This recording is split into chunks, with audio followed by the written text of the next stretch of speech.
이른바 고영태 녹음 파일 2,300개 전체를 분석해봤습니다. 그 결과 고 씨와 측근들이 생각한 시나리오대로 최순실 게이트가 전개된 것으로 드러났습니다. 박근혜 대통령 측엔 받을 게 없으니 죽이고 다른 쪽과 얘기한다는 고 씨 측근들의 대화 내용도 담겨 있었습니다. 박철현 기자의 단독 보도입니다. 이른바 최순실 게이트가 터지기 전인 지난해 7월 4일 고영태 씨 측근인 류상영, 김수현 씨의 통화 내용입니다. 소장이 이미 진은하고 박근혜는 끝났다고 보는 거예요. 근데 걔한테 받을 게 뭐 있다고 생각하는 거예요. 없다니까요. 제가 박근혜 통해서 받을 수 있는 거는 없다는 거예요. 그거를 죽이는 걸로 해가지고 딴 쪽하고 얘기하는 게 더 크다고 보는 거예요. 최순실과 관련한 특정 언론사의 첫 보도가 나가기 전 이들은 이미 언론 기사가 미칠 파장에 대해서도 얘기를 나눕니다. 그리고 아직도 친박의 세력이 남아있는데 다음 정권 누가 될 것 같아요? 친박이 아니라니까요? 그러면 그 사람들한테 완전 힘을 실어줄 수 있는 국정관이안 된다는 거죠. 그럼 다음은 그 사람들한테 자리 받는 게 낫다. 훨씬 낫죠. 최순실 게이트 보도 이후 정치권의 움직임도 정확하게 예상하고 있습니다. 지금 친박이 뭐가 빠지고 힘 빠지고라는 기사는 형도 많이 보셨잖아요. 민간인이 해가지고 뭐 문체부도 모두 그렇고 정황상해가지고 드러난다고 하면 국정감사를 하든 뭐 청문회를 하든 뭐든 하든 할 거 아니에요. 그러면 최순실을 부르든 뭐든 할 거고 그러면 친박에 있던 사람들이 버틸 수 있다고 저는 생각 안 하는 거예요. 와야 된다고 보는 거고. 이후 보도 방향과 관련해 자신들의 행동 방향에 대해서도 얘기합니다.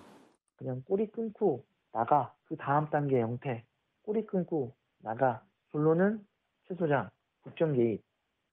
언론 보도를 통해 이들은 재단 장악도 노리고 있었습니다. 사명을 하는 거는 우리 뭐 다 이름을 돌려놓고 나중에 가고 있는 상태에서는 소장이 와가지고 뭐 못하지 않냐. 그치. 우리가 다 먹어버리자 이 얘기고 솔직히 재단도 저도 계속 그렇게 얘기했거든요. 장악을 해라. 대화를 나눈 시점에 유상영 씨는 자신들만의 비밀 회사 예상의 대표를 유지한 채 WK 부장으로 들어가 일하기 시작했습니다. MBC 뉴스 박철현입니다. 고영태 씨의 측근들이 고 씨를 이용해 정부 예산을 빼내려 한 정황도 드러났습니다. 이들은 고 씨를 최순실 씨와의 연결고리라고 생각하면서 한편으론 거짓말을 많이 하는 인물로 평가하고 있었습니다. 김태윤 기자입니다. 2015년 1월 30일 고영태 씨의 측근 김수현 씨와 최모 씨, 이모 씨의 대화입니다. 36억 원짜리 문체부 연구용역과제 선정과 관련된 내용으로 시작됩니다. 이게 뭐야? 36억 줘? 한 방에 해결하고 여자 또 만들어서 딴 사람은 또 할 수 있는 거야. 해당 공무원에게 영향력을 행사할 수 있음을 시사하는 말도 합니다. 그것도 사람이 틀리니까 그건 내가 관광국장하고 쇼부볼 수 있어.